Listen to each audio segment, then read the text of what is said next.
건국대 2006학년도 수시 2학기 문제입니다. 통합적인 서술을 요구하는 문제입니다. 그 단답식 문제는 아니죠. 그렇지만 문제를 보면 비교 분석하는 것 한 단락, 견해를 밝히는 것 한 단락, 그래서 결국은 이것도 단락별로 단답식 서술이 될 것입니다.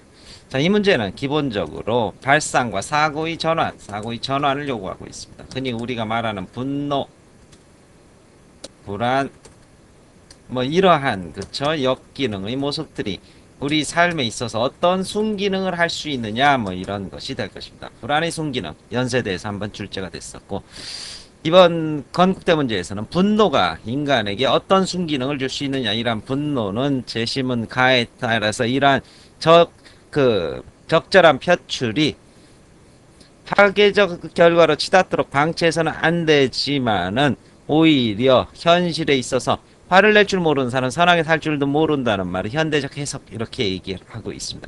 이러한 격정은 적절히 표출할 때 바로 자기 발전의 원동력이 되고 그렇죠. 기존의 잘못을 시정하고 고칠 수 있는 발전의 원동력이 될 수 있다. 이게 재심은 가의 핵심 논지일 겁니다.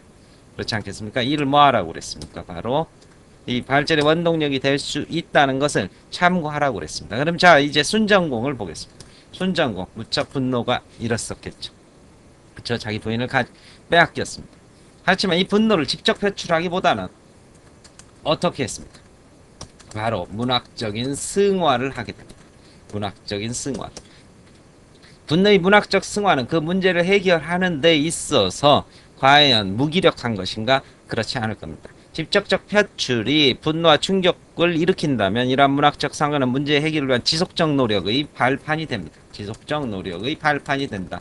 예를 들면은 바로 우리의 일제시대 이러한 분노가 바로 이육사와 윤동주 문학을 만들었고 이러한 이육사 윤동주 문학들은 우리가 일제의 아픔을 견디고 새로운 해방을 맞는 커다란 발판이 되었을 것입니다. 따라서 분노라는 것은 현실 일제시대 분노하지 않는 자는 일제시대를 마감시키지도 일제를 쫓아내지도 못했을 것입니다. 그렇겠죠? 자, 재심은 다를 보겠습니다. 이에 비해 달라이 라마는 분노가 사람인 이상 분노에 대해서 직접적인 표출을 할 수 있다고 얘기를 합니다. 직접적인 표출을 할 수 있다고 얘기하면서도 그렇지만 우리는 분노를 통해서 상대를 보다 잘 이해할 수 있는 기회를 얻을 수 있다고 말합니다. 그렇죠? 아주 화가 나는 상황입니다. 그렇죠? 어린아이를 때려 죽이는 한 병사의 얘기인데 그 과정에서 병사에게 자기가 총을 쏠 수도 있지만 어떻게 보면 왜 그가 그를 죽일 수밖에 없었는지에 대한 상대에 대한 이해를 함으로써 그렇죠? 그 상대는 어떤 생각을 갖게 될 것이라는 상호 의존의 개념 그렇죠? 상호 의존 상대에 대한 이해의 개념을 통해서 자신의 문제를 해결해 나가는데 보다 상호주의적 입장에서 문제 해결의 실마리를 얻어갈 수 있을 것입니다.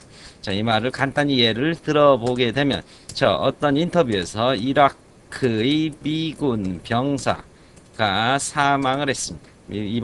미군 병사가 전사를 했습니다. 그 어머니가 인터뷰를 했습니다. 엄청난 분노를 느꼈겠죠. 그리고 그 분노 속에서 그 어머니는 과연 죽은 자식을 위해서 내가 무엇을 할 것인가 해서 반전 운동을 하게 되었다. 그러면서 이제 이라크의 입장도 잘 이해할 수 있으며 미국과 이라크가 어떻게 서로 상호 공존할 수 있는 방안을 서로 말을 맞대고 분노의 직접적 충돌보다는 이해를 통한 제3의 새로운 해법을 도모해 봐야 되지 않겠느냐는 진지한 제안을 했습니다. 바로 분노가 있을 때 그 분노를 토대로 상호 이해를 할 수 있고 이러한 것이 문제 해결의 또 다른 실마리가 될 수 있다는 것이 보여지게 되겠습니다. 따라서 이 글에서는 분노에 대한 견해를 참고하라고 그랬습니다. 그래서 간단하게 한두 줄 분노가 가지고 있는 역기능이지만 그것은 또한 적절한 표출은 발전과 해법의 원동력이 될 수 있다. 순전공의 문학적 승화가 현실의 문제의 지속적 해결의 실마리가 되었고 달라이 라마도 분노에 대한 대응을 통해서 상호 이해의 폭을 넓혔다. 이렇게 되겠습니다. 자신의 견해를 논리적으로 밝혀라. 당연히 사실은 자신의 견해라기보다 논지를 충실히 반영해야 되겠죠. 분노가 가지고 있는 역기능 속의 순기능, 그래서 아까 말한, 그렇죠, 문학의 예시, 그렇죠, 뭐 되게 많지, 무척 많지 않습니까? 바로 난소공, 그렇죠, 이런 것들도 바로 산업화 시대에 대한 소외계층의 분노를 형성함으로써 소외계층의 이익을 대변하고 그들의 입장을 대변할 수 있는 문학적 힘이 되는 것입니다.